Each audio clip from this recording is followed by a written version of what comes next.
Hey everybody, welcome back to the channel. Today we're going to be taking a deep dive into Bleach Soul Residence, the brand new action RPG set in the Bleach universe. So whether you're a longtime fan or just getting into the series, I think this game has a ton to offer you. In this video, we'll be jumping into the game's story, the gameplay, the graphics, the gacha system, so stick around to see if the game's worth your time. So let's go ahead and jump straight in. So let's talk about the story mode. Bleach Soul Residence does a great job of recapping the Bleach storyline, making it easy to digest for newcomers without overwhelming them.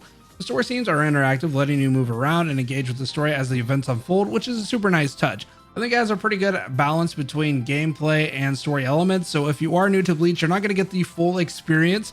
It does do a couple of different things where it's like kind of, you know, telling you an overlining story, and then it just goes into like the cutscenes for the bigger, badder fights. And then obviously like the lead up to it is just kind of like giving you a little bit of a recap of what's going on. So if you want the full experience, you're probably gonna have to play Rebirth of Souls, or, you know, jump into like the anime or the manga and stuff like that. So this is really just giving you a little bit of a taste of what Bleach has to offer with some of the bigger fights. And they're fully voice acted, and they have like the 3D animations and the cutscenes. So it's a pretty nice little touch, and you're just playing, man. There's a lot of different things where you're jumping in, you know, doing a little bit of story stuff, and then you're game playing. So I think there's a pretty good balance. The voice acting is present here, like I said, but it does sound a little bit muffled in some areas. It kind of seems like they used a lot of the raw audio instead of like kind of tweaking it a little bit. So obviously I think that's going to get cleaned up before release. There's also a story skip button if you guys prefer to do that. Maybe you don't care about the story. Maybe you've seen enough of Bleach. You're like, okay, cool. It does have a recap feature though, so if you are interested, it will give you a little bit of a recap what's going on, so you can kind of grind through it if you need to. One thing I do like though is that it does use the anime Bleach music, which is super nostalgic. However, I do want to put a caveat here for content creators. If you are a content creator following this game, make sure to just, you know, kind of be on the eye for the potential copyright issues when it comes to anime music, because even though it's in the game, doesn't necessarily mean that you won't get copyright. There's a lot of Dragon Ball stuff that goes on, a lot of Dokkan has some of that different stuff, and then I know Kakarot had a little bit of stuff at the very beginning with the opening. There are certain music that you can play from that game, and then there's some from the anime that get copyright. So just be kind of on the weary there if you're a content creator. If you're not, then obviously you're gonna have a ton of fun just going through and playing with the music, because it hits where it hits, man. It hits just like they use some of the biggest classics from Bleach. So I think a lot of you guys are going to be pretty pleased with that for the anime music. Outside of the main story, there are hub areas where you can run around, interact with NPCs, and even have voice conversations. So pretty much every conversation I've had thus far has been voiced, which is super nice. Reminds me a lot of Zenless Zone Zero with its 3D model interactions. So here in like kind of the hub world, it does do a lot of like, you know, 3D animations between the two characters kind of talking. It's not necessarily a cutscene. It's just kind of two people standing there talking, but there's expressions, voice acting. So obviously some of these side stories so far anyway have been voice acted. So it helps kind of make the game feel a little bit more immersive. You are running a little bit around the hub world. So if you don't like fetch quests, there's a way to like kind of click it and they'll just kind of run around for you, which is super kind of nice. If you're, you know, done that with My Hero Strongest Hero, that game had a little bit of that, but it does remind me a lot of Zenless Zone Zero with its hub. So like kind of semi open world, not really, just kind of like different hubs depending on where you're at in the story progressing. Just talking real quick about the stages, because this is kind of tied into the story. So if you're looking to farm some different resources, each mission does give you 20 currency for the premium summons, plus you get materials from it. If you clear all the stages with max stars, basically just do everything it asks you to do each stage, which so far I haven't even had to read, I've just been doing it. So I'll have to kind of see if that progresses or whatever. You'll get 50 currency and a free pull on the standard banner for each chapter. So they have like a max amount of stars you're supposed to get for each chapter. Obviously it's higher or lower depending on the chapter and the length of it, but you will get 50 currency and a free pull on the standard for each time that you complete all of that. There's also something called clearance rewards. So this will give you additional standard banner rewards as well as characters. Uryu is one of them. And then there's an SR Ichigo as well that you get for clearing certain milestones in different stages. It seems like it's like every third stage almost in some of the different chapters. It kind of opens up in chapter 2 and then it seemingly goes to chapter 3. I think it goes beyond that. But I think it only kind of shows you like the first like 2 chapters you're in, and then it kind of progresses. So since I'm only in chapter 2, I can only see so far basically. So yeah. Some of them give you banner stuff, and then one of them, like kind of at the end of the milestone or the end of the chapter, will give you a character. So it's kind of nice for some beginner stuff. Obviously, it gives you a lot of different banner summons for standard stuff. So far, it doesn't look like you'll have to pull a ton on the standard banner stuff in terms of like using your actual premium currency, which I never recommend anyway, but we'll talk more about Gacha here in a minute. So moving on to the graphics and the UI, I think visually the game looks pretty solid for a beta. The character models could use a little bit of polish, but for a mainstream Bleach game, I'm actually pretty impressed. It does seem like some of these anime IP games don't get a ton of love in the old model department or the cutscene department, but so far, like solo leveling is getting a little bit of a good treatment here. And it seems like Bleach is also getting a little bit of love here with some of the different models. There's some different goofy animations or expressions that don't necessarily fit, but I think that could be touched up. Obviously, again, we're in a beta, so there's just a lot of things that could be fixed. There's a lot of games out there, like Wuthering Waves, for example, didn't have the most clean animations at the very beginning when they were doing their beta. So obviously we'll just give our feedback and see what's going on here. But overall, I'm actually really impressed with the animations, like the characters, the fluidity of them, and the combat. I think this is shaping up to be an actually impressive anime IP game. And that's kind of insane to say, you know, honestly, in 2025 with all the shit we usually get for mainstream stuff. So the game does run smoothly at 60 FPS. I had it on all the highest settings. I was using it on LD player on my PC, so that's what's available in the beta right now. So that's great to see. I'd like to see 120. We always do, right? But 60 FPS is pretty good, and that's usually what a lot of phones can run. So far, I haven't had any issues. The character art is well done. So outside of like the 3D animations, there's a lot of character art that goes around for the event. Some of the beginner stuff, just like when you're selecting the character, like kind of looking at them, level them up. I like those screens. I think they're really clean. I think they're really done well. You can tell that they're kind of taking a little bit of inspiration from the current anime right now for Bleach, with the, Blood War having the nice like stylization artwork and stuff like that. They're definitely running at home here, and I think that's really cool. The UI is clean, but it's not much different than most of the other gachas we're seeing. I don't think they're going to be really, looking to, reinvent the wheel here with the UI. It's clean. It does what it's supposed to. There's a little bit of sub menus, but not too much. You obviously can navigate a lot. The interface and stuff like that is really smooth. And I think that's, at the end of the day, a lot of people just care about that when it comes to UIs. But when they do stylized stuff, I do think they're doing pretty good with the stylization of it. But the actual setup for the UI is very similar to stuff we've seen. So it's not the most visually groundbreaking game I've ever seen out here, but it's obviously clear that they've been putting a lot of effort, and it looks very polished. So I'm just kind of happy to see where it's going. And of course, we'll get some graphical improvements before the official release. So we'll have to kind of see what's going on there. So let's talk about gameplay. So once you unlock a full team, the combat really starts to open up at the very beginning.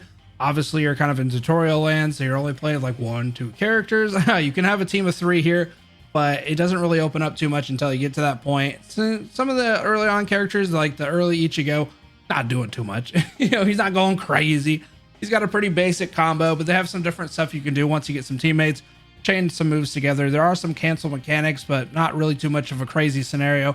Basically, you can like do a skill and then kind of cancel at the end of it into another skill, and kind of do like a swap off onto a different character. So not the craziest thing, but it's pretty fun for what it's offering. Obviously, characters do have unique gimmicks and play specific roles on a team. So you can have like healers. There are some that have attributes to them that obviously do like weakness and strengths against certain enemies. So there's stuff that you have to kind of pay attention to with that. Thus far, I haven't had too much of an issue. Obviously, as the story progresses, we'll kind of see if it gets any harder, or maybe we have some different game modes to jump into that are a little bit more challenging. But I do think it adds a little bit more variety to how you approach some different fights, especially boss fights. You do have defensive stuff here, so we have dodging and parrying. So parrying is pretty cool. It is pretty forgiving, so it's kind of hard to miss. The only thing that's a little bit tricky about it is some of the mobs have different delays to when it actually happens. So basically, like, they'll start the animation, and if you don't press the parry at the right time, you'll just get smacked. So the thing is that they don't do a ton of damage, at least at this point in the story, so it doesn't seem like it's too bad. Like, you're not really getting punished a ton for missing it, but it is one of those things you have to kind of be paying attention to actually get the timing for it. So, but once you get it, it's pretty cool. And then you do have a perfect dodge, which again, getting the timing down is a little bit harder, but it's a lot easier than the parry, I would say. But overall, the combat feels fluid, engaging, and it makes it fun to kind of experiment with some different stuff. I'll have to see. I only have a couple of characters thus far, so we'll have to kind of see as it progresses. Definitely seems like SSRs are a little bit more fun. Bankais are part of, at least Ikaku's his character that I have anyway for an SSR. It is part of his actual skill set. So you can actually only stay in it for a little bit, but that's kind of how his Bankai works a little bit. So it's a little bit different on how some other SSRs work. So we're going to have to see as we get more of them. So I'm pretty excited to see exactly what happens with some of the different characters. Now, talking about characters and talking about how to get them, let's talk about the gacha. I'm going to break this down for you. Typically, I don't do this in betas, but I think this is pretty promising in terms of like what's going on with this one. So again, this is going to be a beta, so this could obviously change, but I think we're going to be pretty happy with this one so far. It's not like the best thing I've ever seen, but it's also not the worst. The rate up banner on the like rate up character right now is Ichigo's Bankai. It's an 80p poll with the 50-50 system, so we're not getting rid of the 50-50, unfortunately, but it's only 80 pity there. But you are guaranteed the feature character at 120 polls. And from what I understand, the 80 is included in that. So you go to the 80, if you lose your 50-50, you go 40 more, and then you get your 120 with the guaranteed feature character. Now, I haven't gone all the way to the pity, so I don't know if you win the 50-50, if it resets. I would imagine that's how it works. So if you go to 80, you win the 50-50 for the Ichigo, for this instance anyway, for the Bankai Ichigo. You win that, I would imagine it resets back to 80, and you have to go 80 again to do a 50-50. But it just says you're guaranteed the feature character at 120 pulls. So we'll kind of have to see. I'm guessing that's if you lose the 50-50. The general rate there for the SSR is going to be 1.84%. So it's about 2%. Not terrible, honestly, but not the best. Kind of depends. Honestly, this all depends on the currency and the income that you can get from each event, each month, and all that different stuff. So it's kind of hard to say whether percents matter or not here. Because at the end of the day, if you get a ton of currency, then percents don't really matter. If you don't get any currency, then again, kind of doesn't matter. Because if you can't pull anyway, then who cares about the the current rates and stuff like that. The gacha does have different like non-character items, so kind of keep that in mind. I kind of sigh at this point because I don't like having shit that isn't characters on my gacha stuff. But seemingly thus far, it's not terrible. There are equips. So basically, a character comes with their weapon and it has two different equips. You can have an equip for the character, and you can have an equip that enhances the weapon. So the character comes with the weapon, so you don't have a weapon banner, but you do have an equipped banner. Now, the special equip banner is basically a weapon banner at this point, but the rate up is for a 70 pull pity. The game does have a little bit of a system where you can select. So, for example, if we're doing the rate up stuff with Ichigo, he has his character equipped and he has his weapon equipped, and you can select which one you want to be the 100%. So if I want their weapon, for whatever reason I got super lucky and got the weapon equipped, okay, well then I can go to the pity and I can guarantee the 100% for the character equipped and vice versa. Now, if you don't select one, it's a 50-50. So, I mean, I don't really know. Maybe just leave it up to fate. I think it's a 50-50 between those ones, okay? So you can select one guaranteed. The standard banner here for your character banner is a 30 pull pity, which you can select any SSR of your choosing. This is kind of similar to what a lot of these games are starting to do. Zenless Zone Zero starting to kind of do it, or did it. And you can pretty much go in there and collect whatever SSR you want. You get 300 pulls and you get that character for sure. Basically the character you want. It does follow 80 pull pity for general SSRs though.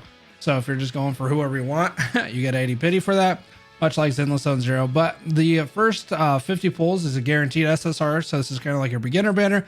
And it's at a discounted rate. So instead of the 10, you do it, or like 10 tickets, basically, you do it for 8, which is pretty nice for early game progression. And you can kind of see who you get at your 50, and then you can select whoever your 300 pity pull is there at that point, and then go from there.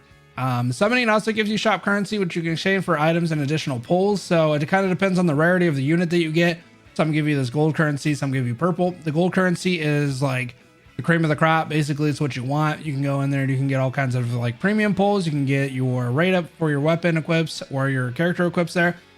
So basically you can use it for any of that stuff, and you can use it as many times as you got currency for. So if you're pulling and you're doing a bunch of stuff on the rate up character, you could go in there and potentially go in there and try to get your weapon equipped or your character equipped pulls. By doing that, you do get a purple currency for like kind of lower rarity stuff. And it looks like anyway that it has a finite amount of exchanging that you can do for the premium pulls. I'm guessing that resets every monthly. That's pretty standard. A lot of games do that. Weather and Waste has a very similar system to that. So it's kind of like a rebate basically for pulling with its own currency and some of the lower stuff. There are stuff in there that you can also buy. I think there's characters in there as well. I typically always just go for pulls though. Now, talking about dupes though, because that's a big thing when it comes to gacha. So far, it doesn't seem like they're overly game breaking. I have just looked at Ikaku's SSR stuff, so it doesn't look like tons of stuff is going on with that. It does help your skills a little bit. It does give you a general stat boost, but it doesn't seem like it's like make or break. It doesn't seem like the character is going to suck without it. Obviously, I have to see as testing goes on. I've only played about like 2.5 hours. I've only pulled, probably like 40, 50 pulls here. So, we'll have to kind of see as that progresses, but it doesn't seem at this point, just reading the stats and stuff, that dupes are like crazy. So that's a pretty good sign for free-to-play players to be able to get the character and not have to worry too much. I would have to try to look at some of the character equips as well as the weapon equips to see how crazy they are as well, but I do imagine that they're going to be kind of nice. Now, you can actually equip different weapon equips and character equips and stuff like that to a different character. You don't have to use the like particular thing if you don't want to. So I'm guessing it's gonna be one of those things where some characters do really well with their particular like rate up stuff, and then some characters can kind of float and using some different stuff. So we'll have to kind of see what's going on. But that's gacha rates. As I said, it doesn't really matter depending on the currency.